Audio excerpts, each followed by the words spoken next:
Hello, everyone, and thank you so much in advance for your attention today as we talk about course selection. So, we're going to talk about a few different things today. First thing we're going to do is talk about graduation requirements. We want to make sure that you are able to leave NHS in 4 years with everything you need to graduate. We're also going to talk about what the registration process looks like. So, we're going to talk about how to register, what to register for, and when course registration will be. All right, so the first thing that we're going to talk about today is credits. So you need a total of 25 credits to graduate from NHS at the end of 4 years. There are options. Some people are able to graduate early because they meet those qualifications early. If you have any interest in that, you just want to make sure you check in with your school counselor so we can help you.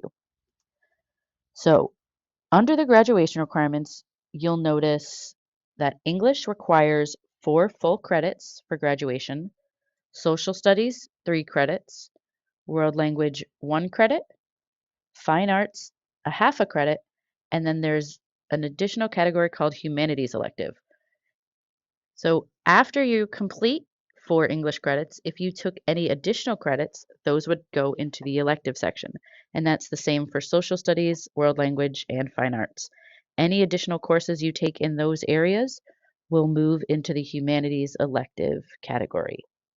So what that means is, for example, if you are a junior heading into your senior year and you've completed world history, US history, American government, and let's say you took a half credit psychology course. You have completed your 3 social studies credits. So if you decided to take a course like Modern America 9/11 to now, that extra half credit would move into the elective category. Now, when it comes to physical education and health and safety, your physical education credit is split up into PE1 in ninth grade and PE2 in 11th grade. Your health and safety credit is also split as well. The first half you receive in 10th grade with the health class, and the health and safety pathway is how you complete the other half credit. We do have an additional course you can take, but the other options are available on the health and safety option pathway form. You can feel free to reach out to your counselor. We do want to make sure we get that credit in because it is a graduation requirement. So after those 2 credits, you have 3 full credits of math that are required, 3 credits of science, and anything you complete after your math and science credits will go into the STEM elective category. The other classes in that category are any of our career and technical education courses. So if you take any business courses, any culinary courses, any child development, medical science, engineering, or computer science courses, they will all count under the STEM elective category. Now, with all of those credits included, you will also need an additional 4 elective credits.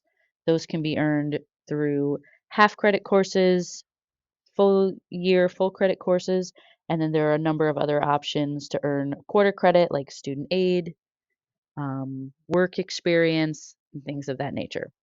So all of that adds up at the end of your 4 years to a total of 25 credits. The only other thing to mention is that if you are a Career Academy student, that STEM elective category, 2.5 credits of those courses should be in your Career Academy course. Or sorry, in your Career Academy area. So as you are picking courses that you are interested in registering for, you want to make sure that you keep these graduation credits in mind along with the course load requirement. So every student is required to keep a minimum of 6 courses per semester with 2 exceptions. If you are a student who is taking an AP Science course, because of that lab, you only need to have 5 courses per semester. And the other exception is seniors that are in good standing. So if you are a senior and you are on track for graduation, then you need to take a minimum of 5 courses per semester. If you have any questions about any of these credits and where you stand, You can reach out to your counselor and we can help you figure that out. Now, the other thing that's really important as you look at classes, so in order to become a sophomore, you need to earn 6 credits. To become a junior, that number goes up to 12, a senior 18, and as we said before, graduation is 25 credits. So if you are finishing your freshman year with 5.5 credits, you are going to remain a freshman until you earn that additional half credit to then become a sophomore. So it is really important as you're registering for your classes that you make sure you're registering for enough that when you pass your courses, you earn the credit to become a sophomore, junior, senior, etc. So, what are your course options? Well, thankfully, we have an amazing document that is called the Program of Studies. So, if you go to the Newington High School website, under For Students, you will see Program of Studies. When you click on that, it will bring you to a website that can provide you with a lot of information. It will give you general information about school counseling and the school and our portrait of a graduate. You can click on graduation requirements if you are interested in seeing the chart of requirements. We give tips for course registration, policy information. But for today, the area that we're going to focus on the most is course descriptions. Any course that is available to you at NHS is described on this page. So when you're looking through, if you're interested, for example, in a fine arts class, you have to get that half credit. So I'm going to click on fine arts, and it's broken down into 2 categories for me. In this case, I am not someone who has a lot of visual artistic skill, and I love singing. So I'm going to go and check out some of the music courses. Okay. Now, within this area, you'll see anything that's underlined is a different course. I'm actually going to look at piano. So when you click on the course, it'll bring up for you a few different things. One, you will see the level of the course. You will see how many credits it's worth. You will see if there's a grade level requirement. Underneath the grade level requirement, some courses will also have something called a prerequisite. A prerequisite course is anything that you need to take in order to then take future classes. So for example, in that music category, I can't take Music Technology 2 without having taken the prerequisite of Music Technology 1 with a final grade of 80 or better. The other thing you might have noticed is these little icons over here. If you go back to the course description page, you'll see that each category has its own icon. There are a number of classes that we teach here that count for credits in multiple different areas. So for example, I'm going to show you, this is the humanities icon right here, the 2 people chatting. Because fine arts classes count as humanities classes, if I go in and I'm checking out creative drawing, you'll see not only is it an art class, but it also meets that humanities elective credit. So while you're looking through courses that you're interested in, again, you can kind of keep in mind those different requirements that you need. If you are a Career Academy student, you can go from course descriptions to CTE and the Academy program, and you can click on an individual academy to see the different courses that are offered that meet that requirement.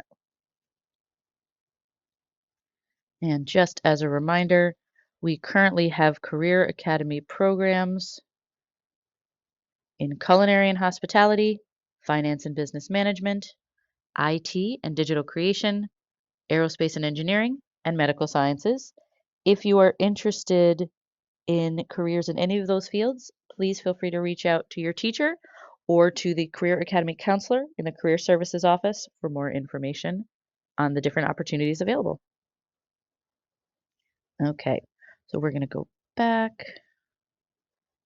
So now that we've talked about how you can figure out what your options are, we're going to talk about what the registration process looks like.